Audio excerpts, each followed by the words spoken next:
안녕하세요. 따스한교회 최승구 목사입니다. 오늘은 이사야 41장 역사의 주인에 관한 말씀, 누가 진짜인가 하는 말씀입니다. 보라, 그들은 모두 가짜다. 그들이 한 일은 하나도 없다. 그들의 우상들은 바람이며 헛것일 뿐이다. 마지막 절 말씀을 가지고 은혜를 나누겠습니다. 오늘 본문을 다 이게 전부 취급하고자 하는데요. 본문에 읽지 않고 넘어가도록 하겠습니다. 오늘 제목인데요. 여러 5가지로 나눴습니다. 누가 세상을 지배하는가, 우상은 인간의 약점, 또 이렇게 3가지, 무력감이 변화하는 것, 그리고 누가 진짜인가, 행동과 예언의 하나님으로 나눴습니다. 하나님이 세상을 소환합니다. 따져보자 하는 것이죠. 하나님이 재판관이고 소송자입니다. 잠잠하라 하는 말씀은 재판관의 존엄을 얘기하고 섬은 먼 곳을 얘기합니다. 힘을 새롭게 한다. 모든 사람들을 확신으로 초대하는 것입니다. 따져보자 하는 심판입니다. 그것은 정죄가 아니라 결정사항인 것이죠. 바로 이 역사의 주인이 오늘 이 자리에서 등장하게 되는 것입니다. 누가 세상을 지배하는가? 1절에 2절에 보면 동방에서라고 이렇게 하고 또 누가 그렇게 했느냐, 누가가 반복됩니다. 그러면서 행동한다 하는 것을 얘기하죠. 실질적으로 하나님은 행동하는 하나님이다. 그러면서 부르셨다. 시대마다 사람을 불러냈다, 임명했다 하는 거죠.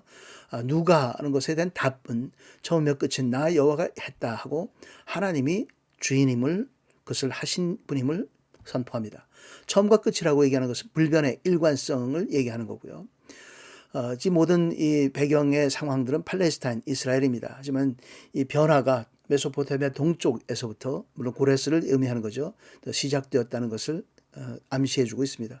지도상은 이런 건데요. 이렇게 이스라엘이 있고 동방 쪽 페르시아 지역, 지금 이란 쪽이죠. 그 지역에 고레스가 메데바사 지역에서 일어나기 시작합니다. 하나님께서 준비하셨습니다. 우리의 고민이 있습니다. 고뇌는 역사는 무의미한 사건의 뒤룩박죽인가, 아니면 주인의 손에 있는 계획인가.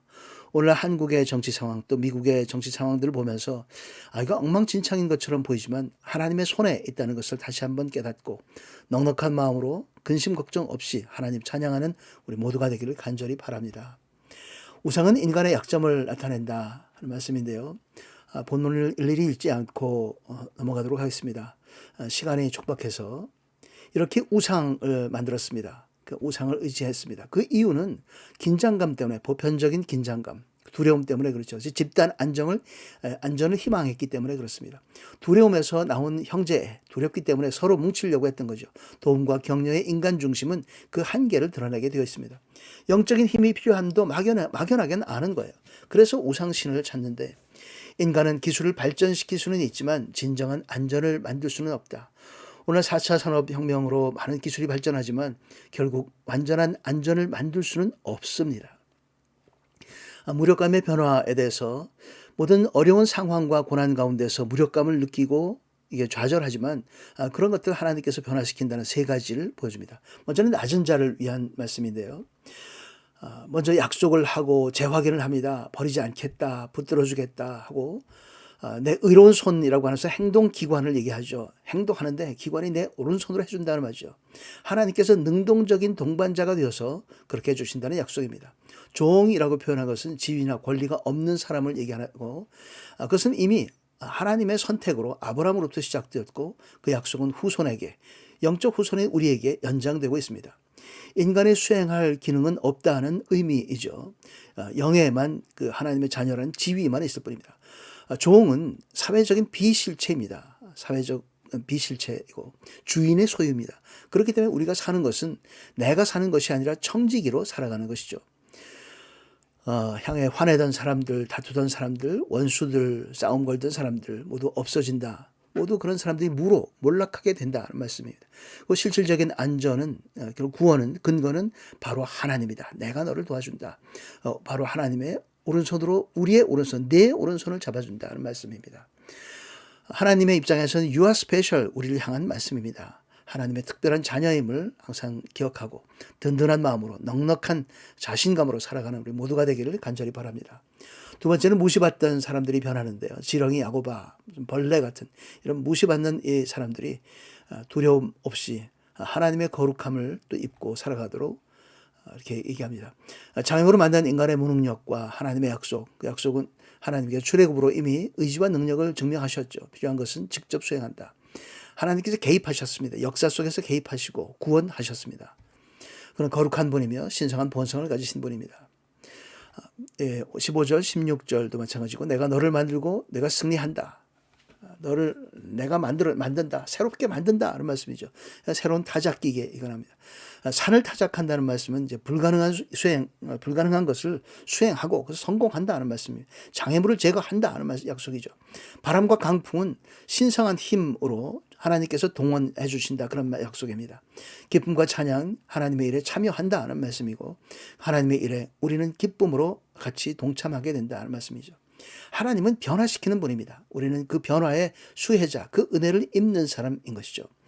그래서 무력감 가운데 있지 않고 그 변화되어서 하나님과 함께 또 동행하면서 그 능력을 입어 살아가는 기도하고 응답받는 우리 모두인 것을 다시 한번 확신하기를 간절히 바랍니다. 타작기계에 대한 그림인데 옛날 그림인데요. 요즘 걸로 다시 한번 보겠습니다. 이런 식으로 모든 지푸레기가 떨어지고 이제 이런 알곡들만 떨어져 나오게 되는 것이죠. 구조적으로 이런 구조를 가지고 있다. 타작기계가 그렇다는 것을 보여드렸습니다. 세 번째 가난한 자들을 위한 양식을 주신다는 말씀이죠. 버리지 않겠다. 약속과 격려하는 하나님이 오늘 8절에서 13절까지 있었고 14절에서 16절 변화시키며 구원하신 하나님 그리고 공급하신 하나님에 대해서 말씀합니다. 궁핍이 기도를 만날 때 하나님이 말씀하시는 거죠. 이렇게 말씀하셨습니다. 산과 강이 흐르고 갑자기 시냇물이 흐르고 굉장합니다. 나무가 막 있고 물과 그늘은 사막 여행자의 필수이죠. 과일나무는 여기 올리브나 잣나무 정도인데 그것을 먹고 배부를 만한 그런 것이 아닙니다. 물과 그늘이 중심이죠. 기도의 응답은 세 가지로 드러나는데 첫 번째는 혁신이고 불모지가 강으로 되는 그런 혁신을 하나님께서 불러주신다. 증식입니다. 흐르는 시냇물이라는 것은 시냇물이 흘러라는 것은 멀티플리케이션이 됐다는 얘기죠. 변형된다. 사막과 광야가 웅덩이와 샘으로 바뀌어지는 겁니다. 또 함께라는 것은 이 모든 것을 한꺼번에 공급해 주신다는 그 기적을 일으켜 주신다는 겁니다. 인생은 기적으로 가득합니다. 하나님과 함께하면 하나님의 기적을 맛보는 사람으로 살 수 있습니다. 병들은 치유되고 어려웠던 것들은 해결되고 하나님을 찬양할 수밖에 없게 되는 것이죠. 이것을 보고 사람들은 알게 될 것이다. 여호와께서 친히 손으로 이 일을 하셨고 이스라엘의 거룩한 분이 만드신 것임을 생각하고 깨닫게 될 것이다. 하나님께서 친히 손으로 하셨다는 것을 이제 보고 생각하고 깨달으면서 하나님께 영광을 돌리는 그런 것이 바로 하나님의 목적입니다. 역사는 우연의 조합이 아닙니다. 하나님이 만드신 것입니다.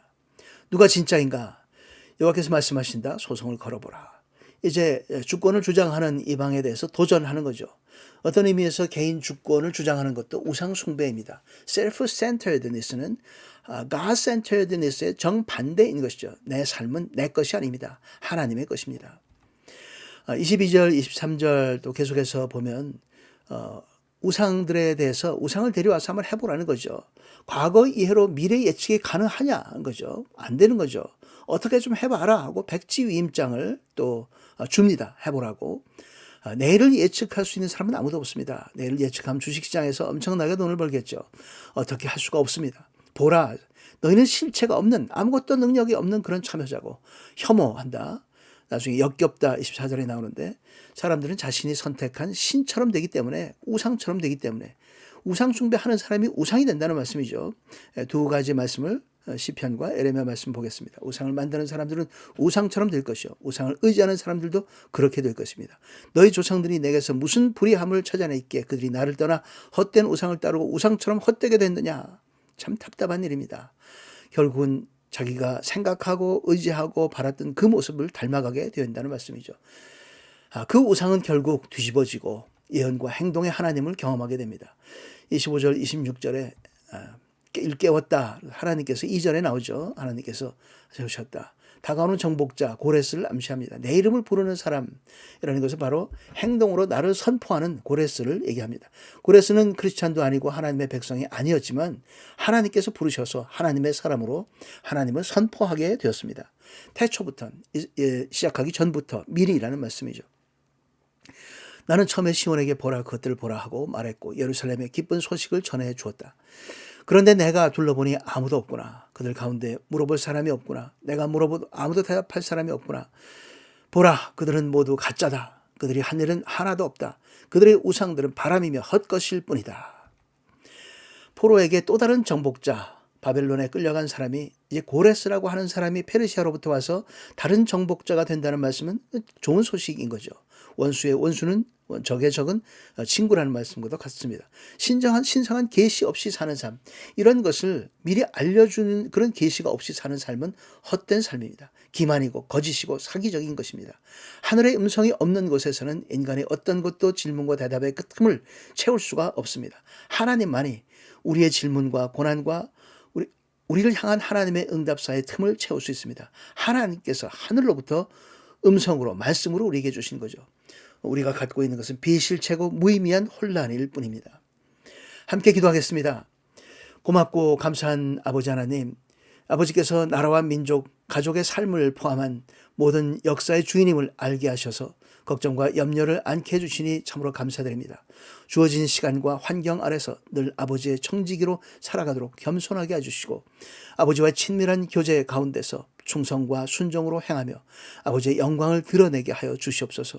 교회의 머리이신 예수 그리스도의 이름으로 간절히 기도드리옵나이다. 아멘. 참고문헌은 이렇게 여러 가지 있었습니다. 특별히 첫 번째 모티에 이사야에서 많이 인용했습니다. 끝까지 시청해 주셔서 감사합니다. 항상 건강하시고 다음 시간에 뵙도록 하겠습니다. 감사합니다.